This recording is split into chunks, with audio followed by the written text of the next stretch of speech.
Oi, pessoal. O objetivo dessa aulinha é só revisar com vocês os conteúdos que eu trabalhei nas atividades. E como a gente parou para feira, pode ser que tenha ficado alguma coisa aí no esquecimento de vocês, tá? Então, como também é o segundo semestre, vou ver se eu consigo ajudar vocês aí no início da matéria, tá bom? Desse segundo semestre. Então, olha só. Primeira coisa. Por que na física a gente precisa ver a estrutura da matéria, gente? Primeiro porque assim, ó, até agora a gente viu o funcionamento de um aparelho de uma maneira macroscópica, ou seja, a gente não se preocupou com o que acontece lá dentro do fio para o aparelho acender ou não acender, né? Agora a gente vai, como se a gente conseguisse dar um zoom lá dentro do fio para entender como é que fica a estrutura daquele fio que consegue me explicar essa ideia de corrente elétrica ou não, tá bom? Então, para isso, se a gente der um mergulho na estrutura do material, a primeira pergunta é do que as coisas são formadas, né? E a primeira resposta que a gente vai ter é a ideia de modelo atômico, tá bom? Por quê?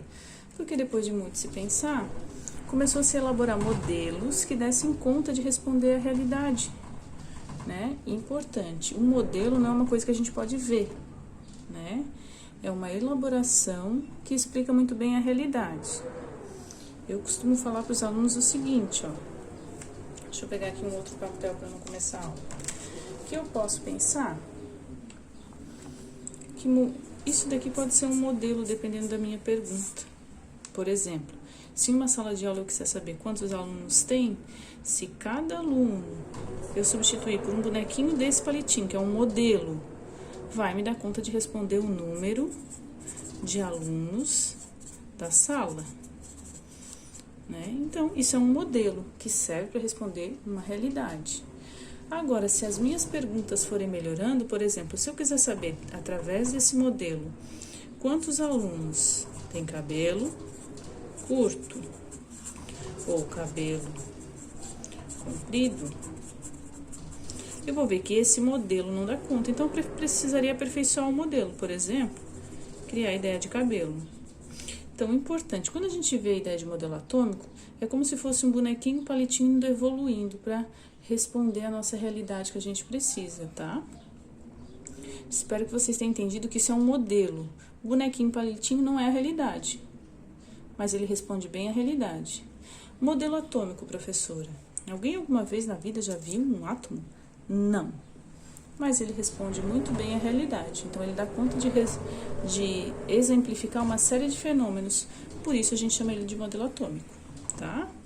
E pra gente resgatar um pouquinho a ideia, a gente vai ver que o primeiro modelo atômico mais estruturado foi do Dalton, e o Dalton fez uma proposta bem simples. Olha, pra mim modelo atômico é assim, ó, ele é uma esfera maciça, ele é uma esfera indestrutível. Então, ele não tem carga, né? Então, ele fez um modelinho basiquinho, como se fosse o primeiro bonequinho palitinho aqui que a gente fez, tá? Então, essa é a primeira ideia de modelo atômico. Bem, essa ideia dele era muito ruim? Gente, pra época ele conseguiu dar conta de responder um bocado de coisa. Então, não era um modelo ruim, né? Mas era um modelo que não dava conta de responder uma série de coisas e por isso foi havendo essa evolução, tá? Dos modelos. Bem, veja, aqui do Dalton eu coloquei maciça e indestrutível, ela era homogênea, ela era toda igualzinha. Depois dele, eu vou até botar aqui homogêneo para vocês lembrarem, homogêneo. Depois dele, o próximo que veio teve uma sacada muito importante para a gente responder os fenômenos na física. Continua dizendo que era circular, então era uma esfera ainda, só que o Thomson descobriu uma coisa bem importante. Ele descobriu que ele poderia dizer que essa esfera, isso aqui era uma esfera de massa positiva, e que dentro dessa massa ficavam os elétrons com carga negativa. Por que isso é tão importante? Porque o Thomson, ele inseriu a ideia de elétron. E os elétrons são os mais importantes na explicação da ideia de corrente elétrica. Só para a gente entender, corrente elétrica é o movimento dos elétrons, tá? Então, a sacada dele foi muito importante, porque antes era um modelo que não tinha carga, e ele inseriu a ideia de carga elétrica, tá? Isso é fundamental. Essa foi a grande sacada do Thomson, tá? Ele conseguiu perceber que haviam elétrons, haviam carga na matéria, né? Que ele poderia definir o modelo atômico com carga. Bem, em seguida, esse modelo também não estava assim tão dando conta de responder as coisas, veio o Rutherford.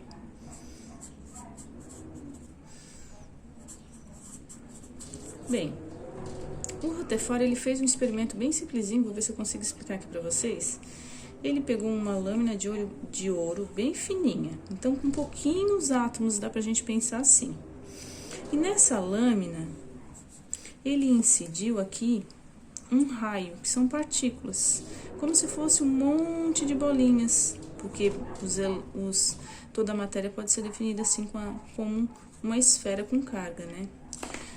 Bem, segundo o modelo do Thomson, vamos tentar pensar o seguinte. Quando esse raio aqui batesse nessa lâmina fina de ouro, como era um modelo assim denso,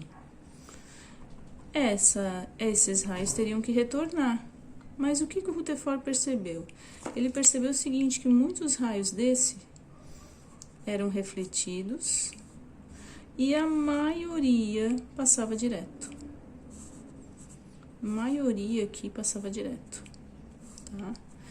Poucos retornavam totalmente, bem poucos. Traduzindo, se a maioria passa direto, é porque nesse modelo tem que ter muito mais espaço vazio do que massa, do que um modelo maciço, né? Então foi onde ele propôs um modelo que a gente chama de modelo nucleado. Ele disse o seguinte, olha, na realidade o átomo é assim.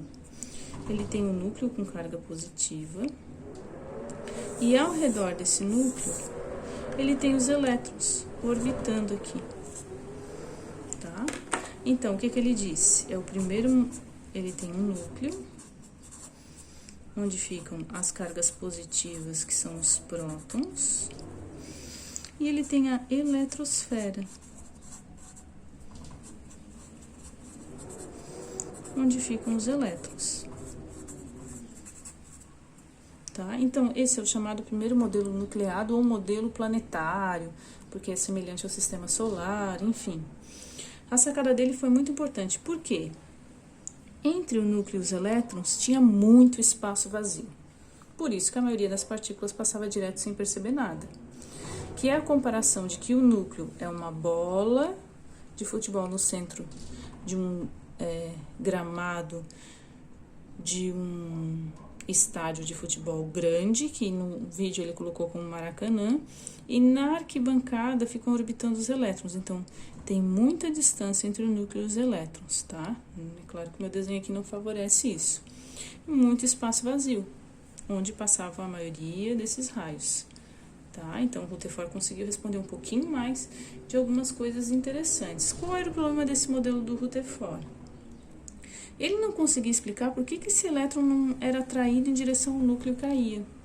Afinal de contas, se ele ficava girando aqui, ele perdia energia. Se ele perdia energia, por que ele não cai em direção ao núcleo? Né? Então, a gente diz que o modelo do Rutherford não tinha estabilidade. Daí veio um outro, que é o Bohr. Tá?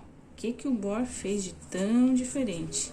Ele definiu o que a gente chama de níveis quânticos. Isso aqui é física quântica, professora. Física quântica. Ele definiu os níveis quânticos. Ele disse assim, olha, quando a gente tem partículas, a coisa começa a se comportar de maneira bem diferente. Essas camadas aqui, elas são chamados níveis quânticos. Então, tem 1, 2, 3... dependendo da quantidade de elétrons de cada material, né? E o seguinte, esses níveis quânticos, eles não podem se perder elétron ou ganhar do nada. Esses níveis quânticos, por exemplo, aqui, se eu tenho um elétron na camada 1, ele só pode ser tirado daqui se ele ganhar energia. Vou botar aqui, ó. quer dizer, ganhar um quanto de energia, um pacote de energia exato para ele pular aqui para o nível 2. E o que que acontece? Para ele voltar para esse nível, ele tem que perder exatamente esse pacote de energia que ele ganhou. Professor, o que que tem tão de inovador aqui no modelo do Rutherford? Gente, quando ele diz que tem que ganhar ou perder exatamente esse pacote, ele está dizendo para mim, olha, entre a camada 1 e a camada 2 não existe nada. E o nosso cérebro matemático, ele está acostumado a pensar, entre 1 e 2 existe 1,1, 1,2, 1,3, certo? Ele é contínuo. Aqui o Bohr, ele definiu, olha, não há continuidade na matéria, há uma quantização da matéria. Isso é totalmente fora do padrão científico da época, tá, gente? Então, essa foi a grande sacada dele, tá? Então, ele definiu os níveis quânticos. Exemplo prático disso. Gente, vocês sabem aquelas figurinhas que brilham no escuro? Então, se eu tenho lá uma figurinha que está exposta à luz, está ganhando energia os elétrons daquela figurinha. Quando eu desligo a luz e a figurinha fica lá, esses elétrons começam a perder energia. Perder energia seria liberar aquela luz que eles ganharam. Então, aquelas figurinhas iluminam mesmo quando a luz está apagada. Tá? Só para vocês entenderem assim o basiquinho aqui da ideia do ganhar e perder energia. Tá joia, gente? E importante aqui, quando a gente define núcleo, prótons e elétrons, a gente define uma coisa importante, que são as chamadas forças elétricas. Por quê? Esses elétrons aqui, eles só não saem de vez, eles não fogem de vez da estrutura do material, porque vai aparecer uma força de atração. Quando a gente tem, vou botar aqui, ó, cargas de sinais opostos. Ou seja, se o elétron é carga negativa e o próton é carga positiva, há uma força de atração entre elas, tá? E vai aparecer aqui uma força de repulsão quando eu tenho cargas de sinais iguais.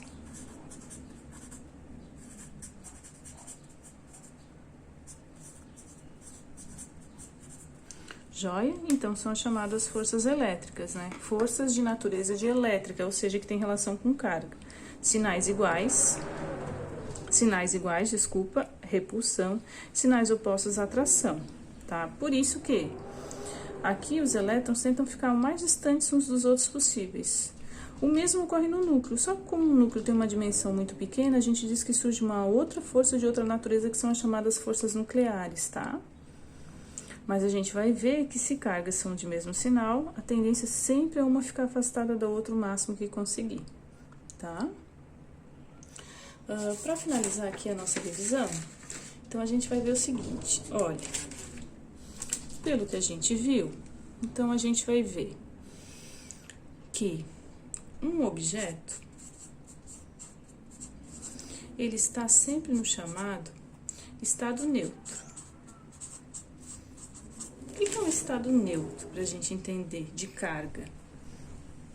É ter, eu vou botar aqui, ó, um número de prótons igual ao número de elétrons. Gente, um exemplo que eu tô pegando da minha cabeça. Se eu tiver um objeto que tem número de prótons 10, então eu posso dizer aqui que ele tem 10 cargas positivas. Ele está no estado neutro, quer dizer que ele tem 10 elétrons. Positivo e negativo, então as cargas se anulam. Por isso a gente diz que esse objeto se encontra no estado neutro. Ok? O que a gente vai ver? Esse objeto, ele pode sofrer algum processo e pode ganhar elétrons. Gente, se ele ganhar elétrons aqui, usando o mesmo exemplo, só para a gente entender, o número de prótons não mexeu. Se ele ganhar elétrons, por exemplo, 5, ele vai ficar com 5 elétrons a mais em termos de carga negativa. Então, se ele ganhou elétrons, a gente diz que ele vai ficar carregado negativamente.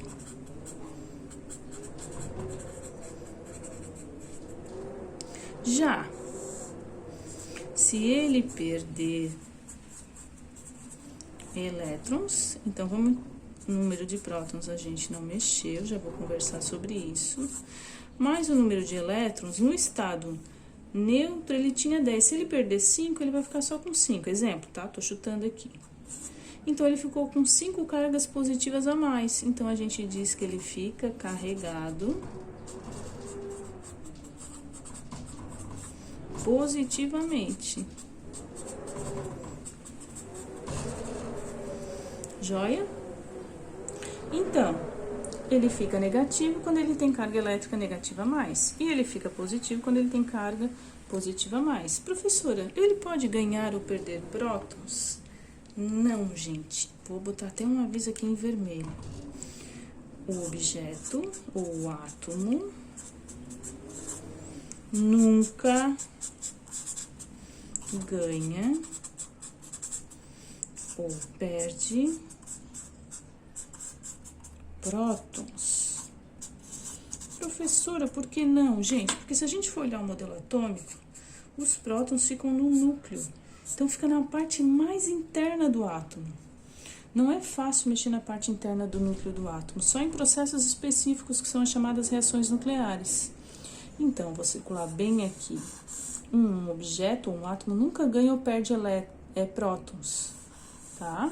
Ele sempre vai, para ficar eletrizado, a gente diz que ele fica carregado negativamente, que é a mesma coisa que eletrizado negativamente, ou eletrizado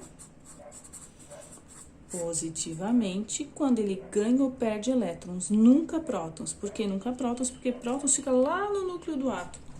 Lembram que eu comentei com vocês que tem muita distância entre o núcleo e os elétrons? Então, é muito difícil mexer aqui no núcleo. Só é possível no caso que a gente chama das reações nucleares, tá bom? Que são reações específicas que não é nosso caso aqui, tá? E para finalizar, professora, como é que a gente então muda o objeto do estado neutro? Como é que a gente pode fazer ele ganhar ou perder elétrons? Gente, bem simples na realidade. Deixa eu mudar aqui as folhas. Eita, tá tudo rascunhado. Deu.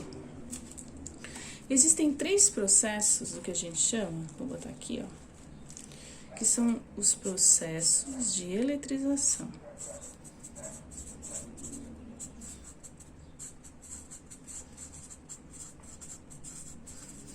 Que é o atrito, o contato ou a indução. Vou tentar explicar para vocês rapidinho. O que é atrito? Eu pegar 2 objetos e friccionar, fazer fricção, tá? Exemplo, vocês sabem que eu sou ótima no desenho, né? Vou desenhar aqui a minha cabeça, meu cabelinho. Vou pegar aqui uma caneta, pode ser. Uma caneta, vocês sabem que eu sou ótima para desenhar. Uma caneta, que foi o que eu pedi para vocês fazerem aí no experimento. Vou pegar a caneta e vou esfregar no meu cabelo. Esfregar, fazer o processo de fricção. Eu vou ver o seguinte, que a caneta e o cabelo vão se eletrizar. Se eu for olhar lá na tabelinha triboelétrica, eu vou conseguir ver se na tabelinha o cabelo tá mais para cima ou mais para baixo da tabelinha e vou perceber que, eu não sei, tá? Eu não olhei a tabelinha ainda. Que, por exemplo, a tendência do cabelo é ficar eletrizado positivamente. Então, se ele ficou positivo, eu vou anotar aqui, ó, ele perdeu elétrons. Se ele perdeu elétrons e eu tava friccionando ele com a caneta, ele perdeu para quem? Para a caneta. Logo, quem ganhou elétrons foi a caneta, então a caneta ficou eletrizada negativamente. Por isso, ela ganhou os elétrons. Importante, então, se o cabelo perde, quem ganha é a caneta, porque são os 2 objetos que estão friccionados, tá?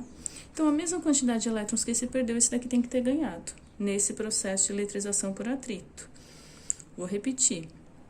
Se depois que eu fizer esse processo, se eu aproximar a caneta do cabelo, como um tá negativo e o outro tá positivo, a tendência é o cabelo se arrepiar em direção à caneta, tá? Ou balão, se for um balão, né?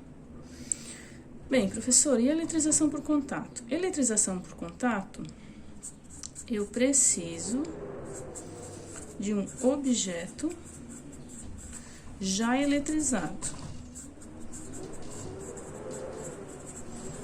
que entra em contato, encosta com outro objeto.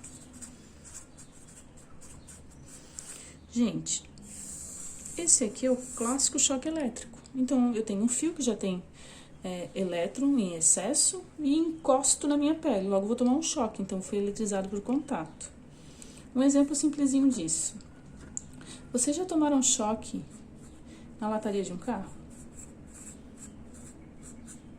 Então, professora, primeiro, por que o carro se eletriza? Gente, quando o carro se locomove no vento, se o tempo é muito seco, ele sofre uma eletrização por atrito aqui na lataria. Eu não lembro o sinal, tá? Eu vou botar aqui como positivo. Quando a pessoa que tá neutra encosta aqui, que ela faz esse contato, ela vai dividir essa carga do carro, por isso que a gente toma um choquezinho pequeno. Tá bom? Então, atrito fricciona e ficam com sinais diferentes. Contato encosta. Se encosta e vai dividir essa carga, então, por exemplo, se o carro tá positivo, a pessoa fica positiva também. Então, ficam com sinais iguais, tá? E agora a indução. Na indução, só aproxima-se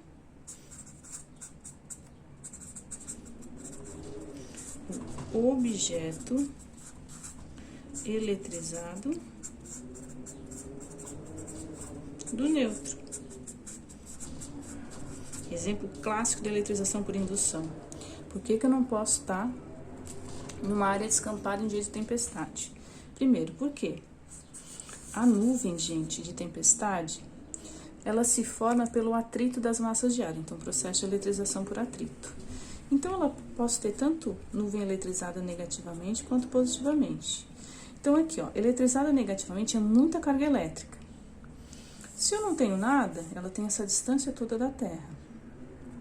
Se eu coloco aqui, pá, a minha cabecinha, o que acontece? Como isso daqui é muita carga elétrica negativa atrai carga elétrica de sinal positivo.